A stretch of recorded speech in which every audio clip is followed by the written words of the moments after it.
Один раз мне попался любопытный случай. Ко мне обратились родители двухлетнего ребенка, который выдал странную реакцию на звук тракторного мотора. Тотальный мышечный спазм, одновременное сокращение всех мышц тела.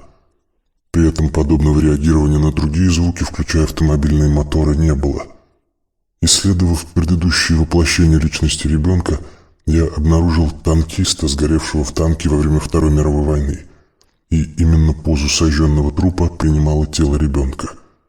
Изучая различные парадоксальные реакции младенцев на внешние факторы, я сталкивался с утонувшими моряками и разбившимися летчиками. Воспоминания об этих и других формах гибели в предыдущих воплощениях каким-то образом проявлялись в новом воплощении личности. То есть у младенцев, еще не наработавших никакого опыта после рождения, на уровне подсознания, правое полушарие, граница опыт, проявляться которому ничто не мешает, так как личность, левое полушарие еще не сформировалась. Когда ребенок начинает говорить, если это происходит до завершения процесса формирования личности, он может рассказать много интересного. Часто дети рассказывают о своих прошлых воплощениях в ключе «когда я был большим». Понятно, что такой поворот родителей приводит к недоумению. Они же себя считают создателями и первооткрывателями личности ребенка. Думают, что обладают правом собственности на него. Представить себе, что в теле ребенка присутствует взрослая личность и не одна, имеющая свой жизненный опыт, они совершенно не хотят или не могут. С одной стороны, родители считают своего ребенка уникальным, с другой хотят, чтобы был как все. Иногда человек переносит из одного воплощения в другое какие-то ощущения. Это может быть чувствительность в зоне полученной в прошлой жизни травмы или вместе соприкосновения с какой-то одеждой или доспехами, оружием. Ведь ношение панциря и шлема в течение долгого времени создает в теле определенные ощущения, как и длительная тренировка с какими-либо видами оружия, двуручным мечом или копьем. Навыки езды на лошади тоже создают долговременный след. Например, у меня с детства присутствует ощущение, вызванное пряжкой кирасы, которую я носил примерно 4 воплощения назад. То есть из прошлого может исходить тактильное ощущение или визуальный образ. При просматривании прошлых воплощений одного клиента я увидел образ. 2 орла кружат над горным ущельем. Позже мужчина рассказал, что эта картина преследует его с детства. Изучая более детально его предыдущее воплощение, я увидел человека, упавшего с горы. Он лежал на дне горного ущелья и умирал, глядя в небо. Эту картину с 2 парящими орлами и запомнил мой клиент. В некоторых случаях травмы или татуировки, полученные в предыдущем воплощении, являются причиной следов на теле в этом воплощении. При исследовании родимых пятен нами была замечена связь между родимыми пятнами и татуировками, сделанными в предыдущих воплощениях. Помимо морских и криминальных татуировок существовали еще и тайные, охранительные татуировки. Примером может быть татуировка членов ордена СС, которые наносили в тайном месте, под мышкой левой руки. Магические татуировки могли быть помещены в область промежности и половых органов. В последующих воплощениях такие татуировки могут проявляться в виде родимых пятен, расположенных в этой зоне. В средние века инквизиторы искали у ведьм и колдунов метки дьявола, родинки, расположенные в потаенных местах тела. Согласно представлениям инквизиторов, эти не имеющие болевой чувствительности родинки являлись метками, которые наносили силы зла на своих союзников. Такие метки воспринимались как источники силы проклятых пособников зла. Некоторые маги были сильно озабочены последующими воплощениями. Никому из них не хотелось испытывать всевозможные социальные сложности в начальный период своей будущей жизни до восстановления магической силы, в период, когда они полностью находятся во власти семьи и своих родителей. Многие случаи смерти маленьких детей, обычно до 6 лет, можно объяснить тем, что родившаяся личность осмотрелась и решила сбежать. Существуют и случаи странных смертей родителей или членов семьи подростков в возрасте до 18 лет. Это можно объяснить тем, что личность, обладающая магической силой, просто расчищала место для своего развития. Краеугольным местом является восстановление сознания прошлой личности. Можно рассматривать некоторые виды магических татуировок как послания, отправленные себе же в следующее воплощение. Такие татуировки идентифицируются как программы, связанные с раскрытием магических способностей в новом воплощении. Часть из них можно определить как символы, создающие связь с эгрегором, хранящим необходимые программы. Сюда можно отнести татуировки, которые применяли в Ордене СС. Рассчитывая на длительное существование эгрегора своего ордена, нацисты проводили специальные ритуалы, направленные на запись программы инициации перевоплотившихся членов ордена. Посмертное существование древних рыцарских орденов, полностью утративших свое социальное значение в современном обществе, связано с сохранением эгрегора, в котором записаны программы для инициации прошлых личностей членов ордена, получивших определенную степень магического воплощения. Некоторые современные тайные организации являются реставрацией эгрегоров древних магических сообществ, орденов. Главная цель таких сообществ – сохранение программ инициации членов древних орденов. Получив инициирующую татуировку в виде эмблемы своего ордена, люди с магическими инициациями, активизация некоторых магических способностей, в следующем воплощении получают особые родинки, метки, несущие привязку к эгрегору этого ордена. Если магические метки находятся в зоне подмышек, анахаты чакра, их может активизировать сильная эмоция или специальная практика, связанная с анахаты чакрой. Татуировки в зоне бикини свадхистхана чакра активизируются в период полового созревания или при проведении некоторых сексуальных ритуалов. Такое религиозное действие, как обрезание у мужчин и женщин, выполняющего функцию посвящения, связанное с принадлежностью к эгрегору религии или социуму, служит для активизации канала связи с конкретным эгрегором, наработанного личностью в прошлых воплощениях.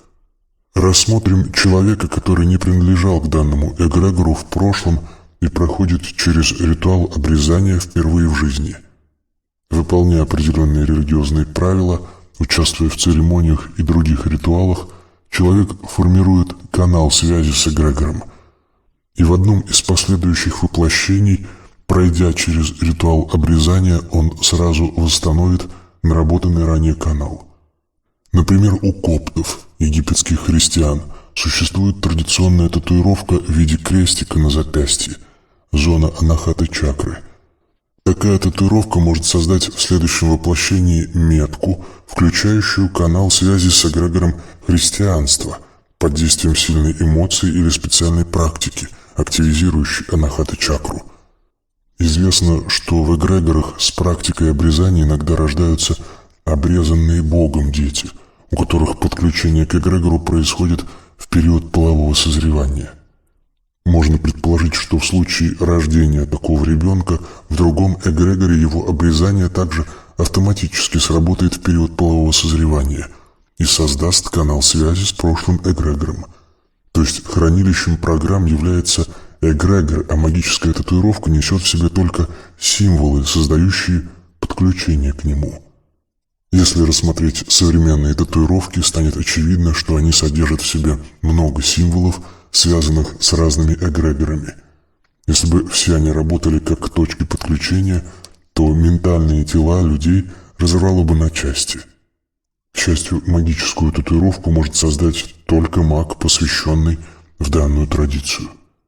Действительно, представьте себе, что изображение черепа, популярное среди любителей татуировок, давало бы реальное подключение к магии смерти, некромантии, а изображение кельтских узлов и рун к магии расы ванов. Любой, сделавший татуировку человек, получал бы такую силу, использовать которую без специального обучения просто опасно. Тема инициации силы в следующем воплощении была особенно популярна среди магов, не достигших полного сознания, а получивших свою силу вследствие проведения определенных ритуалов. В отличие от сефиротической магии, планетарной, связанной с эволюцией сознания, два других вида, руническое, наследие ванов, и вуду, наследие лемурийцев, делали акцент на использовании силы. Маги этих традиций получали силы, участвуя в специальных ритуалах, мистериях. В ходе таких ритуалов энергия сознания толпы концентрировалась на сознании адепта, производя в нем сильные изменения. Представьте театрализованное представление, в котором получающий посвящение играет роль сверхъестественного существа, обладающего магическими силами. Толпа видит в адепте это существо, грим, костюм и маска этому способствуют, и верит в то, что персонаж действительно на это способен. Прописывается договор. Аналогичным образом в период Римской империи полководец, заслуживший триумф, участвовал в специальном театрализованном представлении, где играл одного из бессмертных богов. Вера толпы наделяла полководца различными качествами. Так и войска, участвовавшие в парадах, наделялись зрителями харизмой победителей. Позднее актеры кинематографа, играющие ведьм, колдунов, чертей и других сверхъестественных персонажей, получали от зрителей проклятие, исключение из числа обычных людей. Сыгранная роль меняла жизнь. Играющий много актер прописывал на себя роли и затирал собственную личность.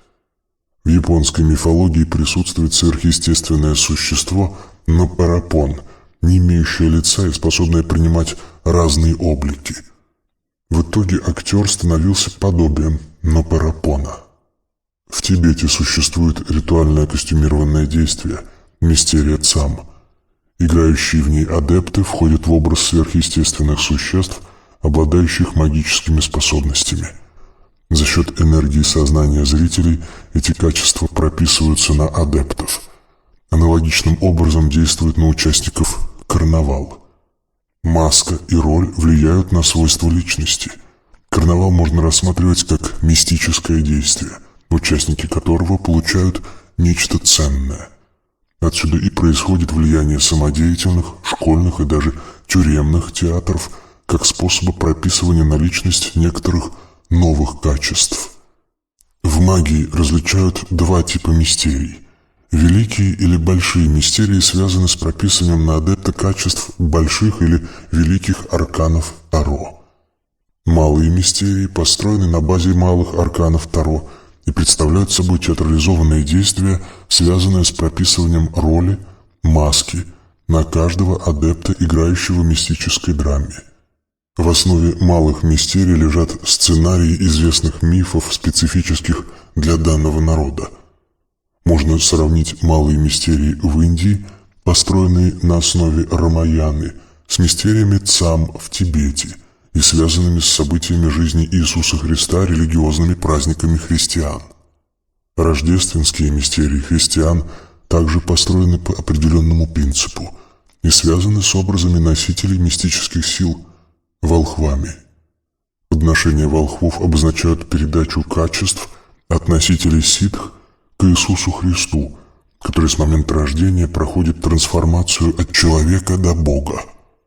При этом фигуры 12 апостолов сопоставляются с качествами 12 зодиакальных созвездий, изначально связанных с богами египетского пантеона, будто личность Иисуса, учителя, раскладывается на 12 качеств его учеников, апостолов. Существует средневековый аналог мистерии Иисуса для третьей касты – рыцари, в форме цикла легенд о короле Артуре и 12 рыцарях круглого стола. При этом круглый стол символизирует то же самое равенство между братьями-рыцарями, что и термин «равноапостольный», означающий равенство между учениками Иисуса – апостолами.